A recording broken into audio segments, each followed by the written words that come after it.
Jabalpur railway station पर एक train आकर रुकती है, जिसके अंदर बैठे हुए पैसेंजर में से एक बुढ़िया जल्दी से खिड़की बंद करती है और कहती है, सब लोग अपनी खिड़कियां बंद कर लो, जल्दी से बंद कर लो, नहीं तो वो दोनों चुड़ैल आकर सबको मार देंगी। अरे ये कैसी बातें कर रही हैं आप? इतनी देर बाद तो कोई एक बड़ा स्टेशन आया है जहां पर कुछ खाने पीने का सामान मिलेगा। इतनी देर से यात्रा करते करते बहुत थक गए हैं, कम से कम कुछ खा पी तो लें। खिड़की खोल दीजिए। और ये कैसी बहकी बहकी बातें कर रही हैं आप? मैं कोई बहकी बहकी बातें नहीं कर रही हूँ। ये कोई रेलवे स्टेशन नहीं है, ये तो भूतिया रेलवे स्टेशन है। मेरी बात मानो, इस स्टेशन पर भूल कर भी बाहर मत चले जाना, वरना जिंदा नहीं बचोगे। मेरी बात पर यकीन करो, मैं झूठ नहीं बोल रही। ये बूढ़ी आंटी हम जैसे लोगों को डराने के लिए ये सब कुछ करती है। सूरज, तुम इनकी बात मत सुनना। देखो, वहाँ पर दो लड़कियाँ चाय समोसे का स्टॉल लगाकर खड़ी हैं। तुम कुछ खाने पीने के लिए लेकर आ जाओ। हाँ, अभी लाता हूँ। सूरज उस बूढ़ी औरत की बात नहीं सुनता है और चाय समोसे लेने के लिए चला जाता है। चाय ले लो, चाय, गर्मा गर्म चाय। समोसे ले लो, समोसे, गर्मा गर्म समोसे, टेस्टी टेस्टी समोसे।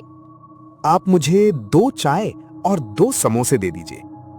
हाँ हाँ, अभी देती हूँ। जैसे ही सूरज चाय लेने लगता है, चुड़ैल उसे पकड़कर हवा में लटका देती है। कौन हो तुम? कोई बचाओ, बचाओ, मुझे बचाओ। भगवान के लिए मुझे छोड़ दो, मुझे जाने दो। चल जाएगा। तभी दोनों चुड़ैल अपने असली रूप में आ जाती हैं और ट्रेन में बैठे पैसेंजर ये सब कुछ देखकर बहुत डर जाते हैं। ये दोनों चुड़ैलें तो मेरे सूरज को मार डालेंगी। मुझे उसे बचाने के लिए जाना ही होगा। मैंने कहा था कि इस ट्रेन के बाहर मत जाना, पर तुम लोगों ने मेरी बात नहीं मानी। अब तुम्हारा सूरज जिंदा नहीं बचेगा, वो दोनों उसे मार देंगी। दोनों चुड़ैल सूरज को मार देती हैं। सुधा सूरज के पास जाने लगती है, लेकिन बूढ़ी औरत उसका हाथ पकड़ लेती है। तभी ट्रेन चल पड़ती है। सूरज, मैं आपके बिना कैसे रहूंगी? उन दोनों ने आपको मार दिया, अब मैं भी जीकर क्या करूंगी? आपने मुझे क्यों बचाया? मुझे भी मर जाने दिया होता मेरे सूरज के साथ। आपको ये सब कुछ कैसे पता? बताइए, आप ये सब कैसे जानती हैं? मुझे कैसे पता? कितने सालों से यही सब कुछ देखती आ रही हूँ। वो दोनों चुड़ैल बहनें चाय समोसे बेचकर सब लोगों को ऐसे ही मारती आ रही है। लोग मेरी बात नहीं सुनते हैं और मारे जाते हैं। ज्यादा कुछ तो नहीं जानती हूँ, लेकिन इतना पता है कि ये दोनों बहनें अपने छोटे भाई को चाय समोसा खिलाती थीं। बहुत पहले की बात है। एक दिन जब मैं उनके घर गई, दीदी, और चाय समोसा दो ना, बहुत टेस्टी लग रहे हैं। नहीं नहीं बिट्टू, अब ये सारे चाय समोसे हमें रेलवे स्टेशन पर बेचने के लिए जाना है, और वैसे भी बच्चे ज्यादा चाय नहीं पीते। दीदी, मुझे पता है आप दोनों मुझे कितना प्यार करती हो। मम्मी पापा के जाने के बाद आप दोनों को ये लगता है ना, कहीं मैं भी आपको छोड़कर ना चला जाऊं। खबरदार जो दोबारा ऐसी बात की तो। हम दोनों तेरे लिए ही तो ये सब कुछ करते हैं। चल, अब जल्दी से स्कूल जाने के लिए तैयार हो जा। तुम दोनों बिट्टू को स्कूल छोड़ने जा रही हो क्या? मैं भी उसी तरफ जा रही हूँ, मैं छोड़ दूंगी। तुम दोनों के हाथ का चाय समोसा खाने का मन कर रहा था, तो इसीलिए चली आई। ये लो चाय समोसे के पैसे। अरे दादी, कैसी बातें कर रही हो आप? आपसे भी हम पैसे लेंगे क्या? क्यों हमें शर्मिंदा कर रही हो? मम्मी पापा के जाने के बाद आपने हमारा कितना ध्यान रखा है। आइए बैठिए और चाय समोसे खाइए। फिर दोनों बहाने उस बुढ़िया को चाय समोसा दे देती हैं, जिसे खाकर वो कहती हैं, अरे वाह, तुम्हारे हाथ का चाय समोसा खाकर तो मजा ही आ जाता है। क्या गजब का चाय समोसा बनाती हो। इसे खाकर तो खाना खाने का मन ही नहीं करता। चलो अब जल्दी जाओ, ट्रेन आने वाली होगी। बिट्टू को मैं स्कूल छोड़ दूंगी। फिर दोनों बहनें स्टेशन पर चाय समोसे बेचने चली जाती हैं और दादी बिट्टू को स्कूल छोड़ देती हैं।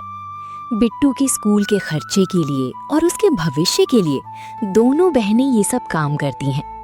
कभी कभी तो रात को लौटने में भी देर हो जाती और बिट्टू घर पर इंतजार करता रहता। दीदी आप लोग जल्दी आ जाया करो ना, मुझे अकेले बहुत डर लगता है। अच्छा ठीक है, हम कल से जल्दी आ जाएंगे।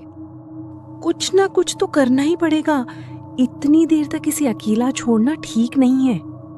हाँ तुम ठीक कह रही हो, मेरा भी मन नहीं करता इसे अकेला छोड़ने का। अगले दिन दोनों बहनें 10 बजे तक भी स्टेशन से घर वापस नहीं लौटती हैं तो बिट्टू और दादी को चिंता होने लगती है। इसलिए दादी उन्हें देखने के लिए रेलवे स्टेशन जाती हैं और वहां पर दादी को दोनों बहनों को लाश मिलती है। सुनीता, कविता, ये क्या हुआ तुम दोनों को? अब बिट्टू का क्या होगा?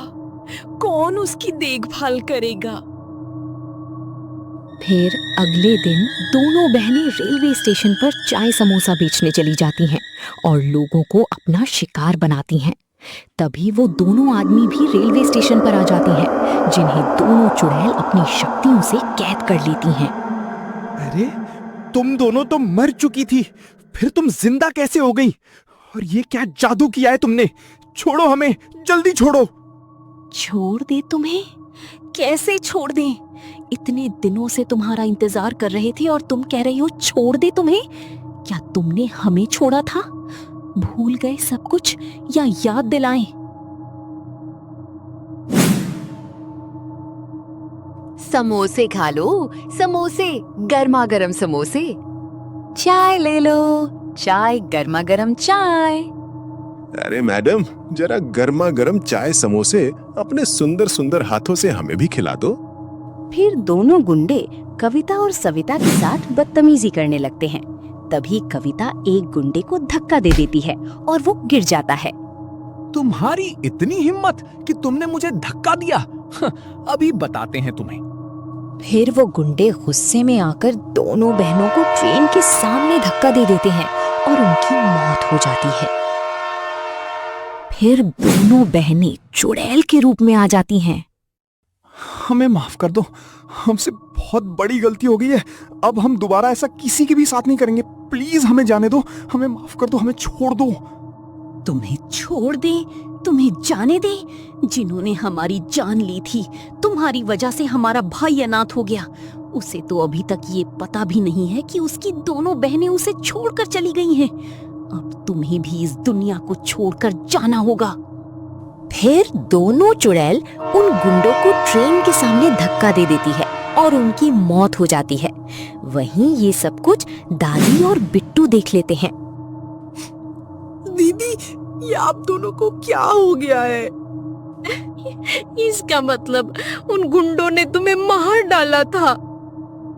अब आप लोगों को सब कुछ पता लग ही गया है, तो दादी आप बिट्टू का ध्यान रखना। हमने उसके भविष्य के लिए काफी पैसे जोड़ रखे हैं, आप चिंता मत करना। दीदी, क्या अब मुझे आप दोनों के बिना ही रहना पड़ेगा? मुझे भी अपने साथ लेकर चलो ना। नहीं बिट्टू, अब तुम्हारी दीदी को ये दुनिया छोड़कर अपनी दुनिया में जाना ही पड़ेगा। तुम मेरे साथ रहना, मैं तुम्हारा बहुत अच्छे से ध्यान रखूंगी। फिर दोनों बहनें मुक्त हो जाती हैं और गांव में से चुड़ैल का खौफ भी खत्म हो जाता है। सब लोग खुशी खुशी रहने लगते हैं।